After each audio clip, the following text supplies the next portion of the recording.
guys, 2 video ang ginawa ko sa aking suot na ito ha. Baka sabihin nyo hindi ako nagbibihis. Ayan. So, shout out po sa inyong lahat.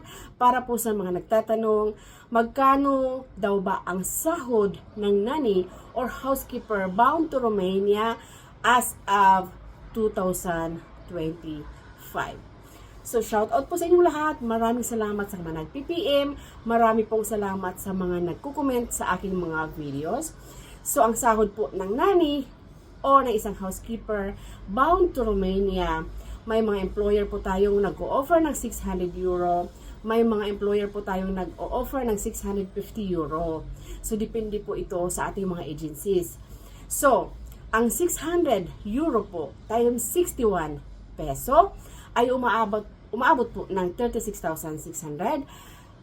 Yung 650 naman po times 61 in peso is umaabot po ng 39,650 pesos. Ito po kung ang palitan ay 61. Pero minsan po, umaabot ng 63 ang 1 euro. Ang advantage po dito mga kababayan sa pagpunta dito sa Romania, mga ka-OFW, dahil pag tayo ay umabot ng 1 year sa ating mga employer, pwede po tayong mag-demand ng sahod. Pwede po tayong makipag-usap sa ating mga employer, mga sir, please, alam niyo naman po yung trabaho ko, medyo mahirap, so baka po magdagdagan ang ating mga sahod. 99% po mga kababayan sa ating mga nanny or mga housekeeper dito sa Romania, pagdating ng 1 year ay nai-increasean po agad ng mga amo. Yan po ang advantage. Pag naman po natapos na ang ating kontrata ng 2 years sa ating mga amo, hindi tayo na-increasean, walang problema. Magtiis po tayo, tapusin ang ating kontrata. Hindi na po tayo, halimbawa po, hindi na tayo mag-renew sa ating mga amo dahil hindi tayo in-increasean, lilipat po tayo ng ibang employer.